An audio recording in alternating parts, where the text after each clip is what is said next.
he looked at him with love.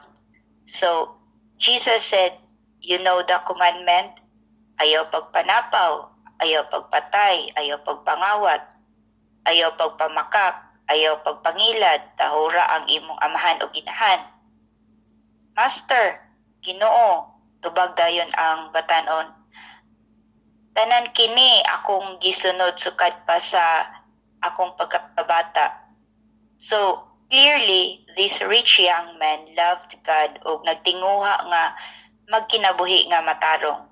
As a child, pareha nato memorize na daghan kitag na memorize na mga memory verse. So pareha niya as a child, he had memorized 10 commandments, then guptan niya kini sa iyang kasing-kasing. They were the guiding rules of his life. So no wonder that Jesus looked at him and loved him. Kay nakita ni Jesus ang tanan nga maayo nga naa kaniya o daghan pa nga mahimo niyang buhaton. So this respectable young man could become a great church leader. Pwede po siya kanang maggamit siya sa simbahan, a great helper and supporter in spreading God's kingdom of love. Apan si Jesus mingon, usa ka butang ang kulang nimo. One thing, usa ra jud. Murag madungog nato no ang tingog sa batan-o na usara? Unsa man na Ginoo? Ingna ko og akong buhaton. Anything bisag unsa. Basta makabot nako ang gasa sa kinabuhi nga walay katapusan. Then Jesus said, kinahanglan nimong ibaligya ang tanan nga naa sa imo. That means complete surrender. Give it to the poor. Have compassion and then follow him.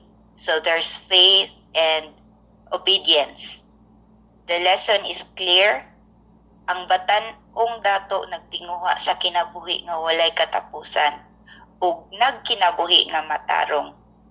Apan ang iyang gugma sa bahandi mao ang nakapugong kaniya.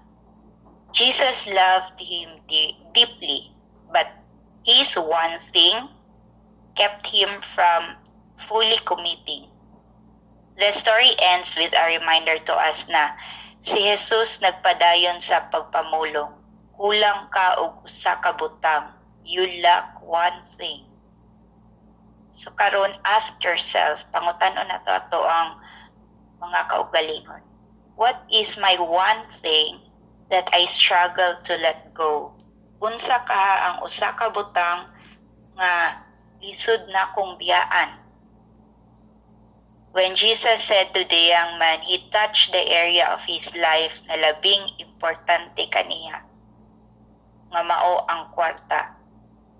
Unsa kaya sa ato ang mga kaigsunan?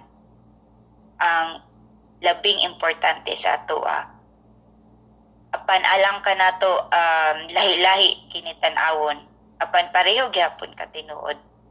Para sa uban kini mao ang balay o yuta, diba? Ibubo sa uban or ibubo nato tanan atong kusog sa pagpundar, pagtukod ug pagpanag-iya. Ug malimtan nato nga walay magpabilin dinhi hangtod sa kahangturan. Nothing here lasts forever jud. After 30 years, 40 years kani atong gipuy-an karon, i-demolish na ni, ilisdag laing balay or building ana.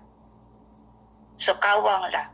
Para sa uban mao ang mga butang nga material like mga sakyanan, branded na sanina, mga gadgets like latest smartphones, mga biggest TV screens or high-tech na mga appliances.